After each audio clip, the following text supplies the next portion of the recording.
vamos virar a página para falar sobre o COAF. O presidente Jair Bolsonaro oficializou as mudanças no COAF por meio de medida provisória publicada no Diário Oficial da União. O órgão passa a ser vinculado ao Banco Central e ganha um novo nome: Unidade de Inteligência Financeira. Na saidinha do Alvorada, Bolsonaro afirmou que essa MP tende a diminuir as indicações políticas no órgão. No entanto, o texto publicado não limita formalmente a composição de funcionários, apenas a servidores do Banco Central. Questionado sobre o fato de a MP abrir brechas para indicações fora dos quadros dos servidores de carreira, ele justificou, dizendo que o presidente da República e os ministros também são indicações políticas. Nesta tarde, Ricardo Leal foi anunciado como presidente da Unidade de Inteligência Financeira, o novo nome do COAF, e essa nomeação foi feita pelo presidente do Banco Central, Roberto Campos Neto. É o fim da novela COAF ou só é a parte 2, Vera? Só o começo, eu acho, porque a MP, inclusive, deixa um monte de brecha para nomeação política. Ela não blinda, assim, o COAF, como se diz. Tem uma excelente reportagem da Renata Agostini no Estadão de hoje, que está esmiuçando essa MP e mostrando todas as brechas que ela abre para nomeações políticas, para que o COAF permaneça permeável, mesmo que com outro nome, à cultura da ingerência política.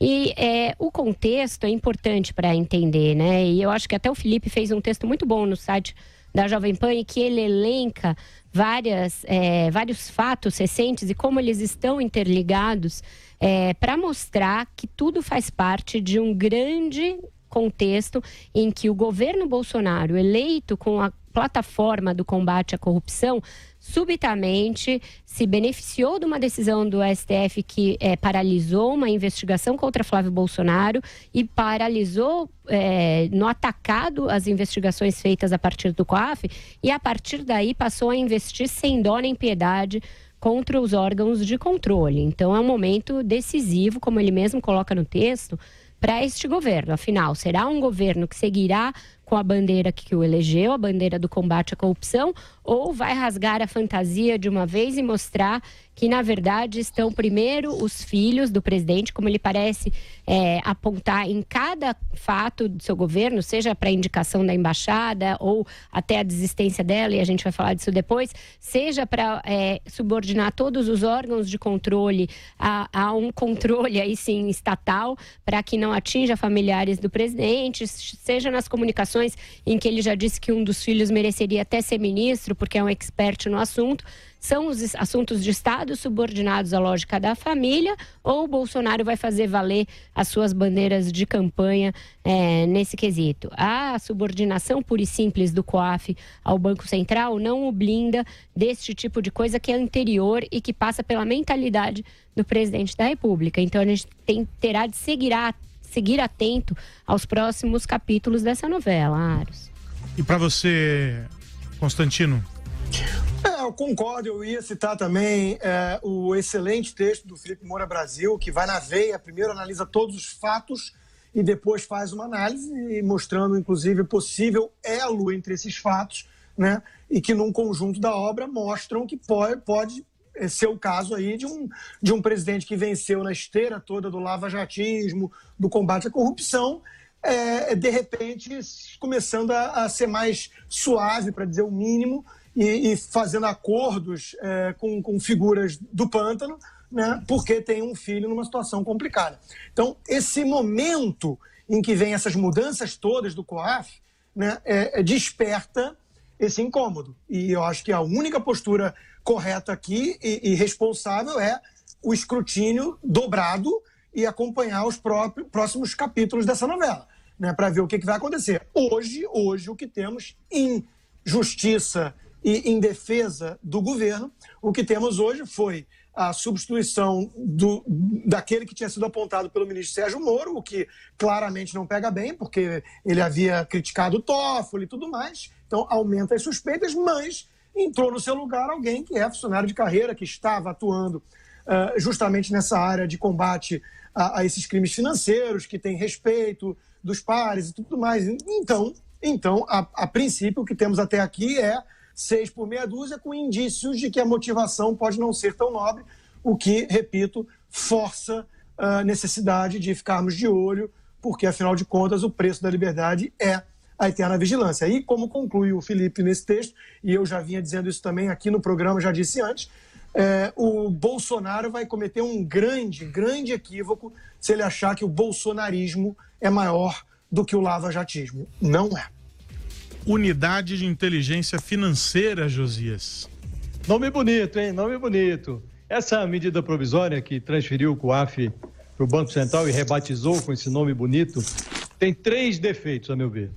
O primeiro defeito é que os integrantes do novo órgão não precisarão ser servidores públicos e vão trabalhar de graça, é trabalho voluntário.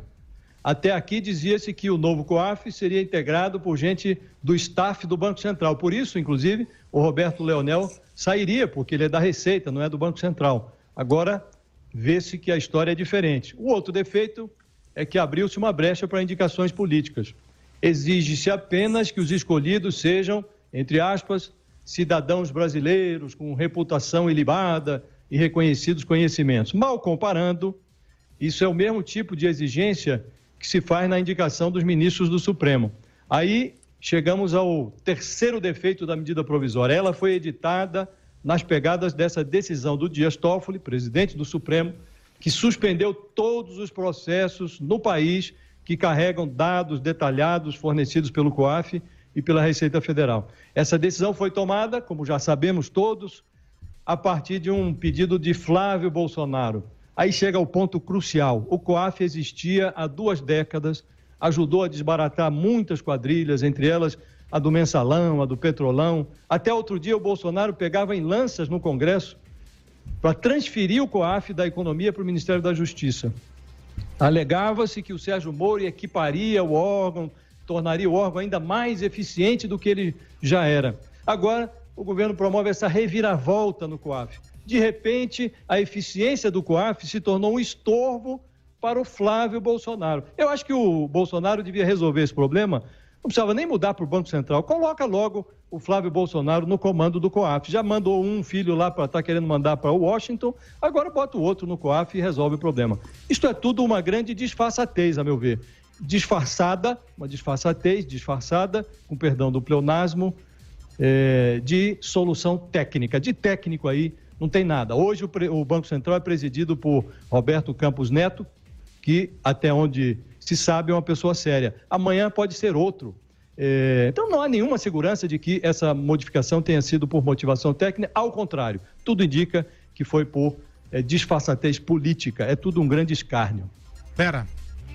Tem de analisar isso juntamente com o que está acontecendo na Receita Federal. Hoje mesmo eu estive com um auditor da Receita que me contou os bastidores disso, já publiquei algumas coisas, vou tratar disso na minha coluna de amanhã, mas a Receita está em estado de sublevação interna, com a possibilidade de ter uma ingerência política inédita nas suas atividades.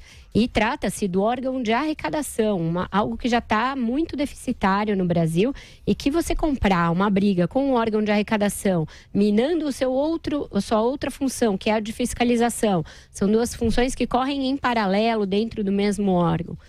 Você está brincando com algo muito sério. Vai ter impacto na ponta, vai ter impacto na arrecadação, e você cria aí uma animosidade com uma agência do governo que é ciosa da sua autonomia, que tem feito também ela um bom trabalho republicano, reforçando os seus mecanismos, e isso é uma joint venture que tem de um lado o governo e de outro o Supremo, que também, por meio daquele inquérito repolho, aquele inquérito que vale tudo, que a gente já criticou tantas vezes aqui, investiu contra a Receita Federal, afastou 2 auditores que participaram de uma investigação que tinha autoridades como alvo e que pegou as mulheres de 2 dos ministros do Supremo, Dias Toffoli e Gilmar Mendes, com ganhos. E não era uma investigação ainda aberta, era algo preliminar feito a partir de cruzamentos que são feitos por computador, sem ingerência humana, enfim. A Receita também está sob ataque, e é um ataque que é cruzado, vem do Supremo, tem o Tribunal de Contas também como uma perna dele, e o Tribunal de Contas por meio de um ministro, Bruno Dantas, que é muito ligado a Gilmar Mendes, e passa também pelo Planalto e também pelo caso de familiares do presidente. Diga, Josias. É isso, a Vera lembra bem da Receita e há também a Polícia Federal, né? Na verdade, eu dizia isso aqui ontem, tem uma grande operação aí, a BAFA, que é impossível deixar de unir essas pontas todas, né? COAF, Receita Federal, Polícia Federal. Quer dizer, o Bolsonaro está querendo nomear agora gente do 4º e do 5º escalão da Receita e da Polícia Federal. Curiosamente, sempre no Rio de Janeiro, onde a família tem ali os seus problemas.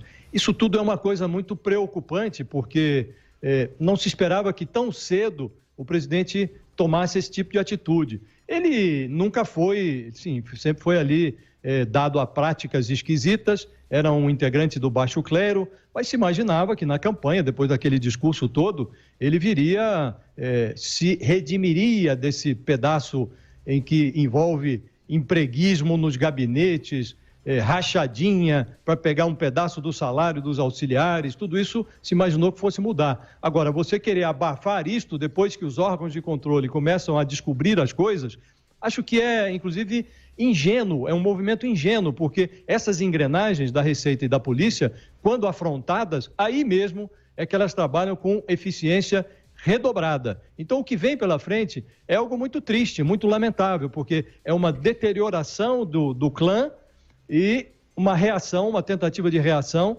de um personagem que está no poder, deveria respeitar o cargo que ocupa e está desrespeitando o cargo, tentando interferir politicamente em órgãos que são órgãos de Estado.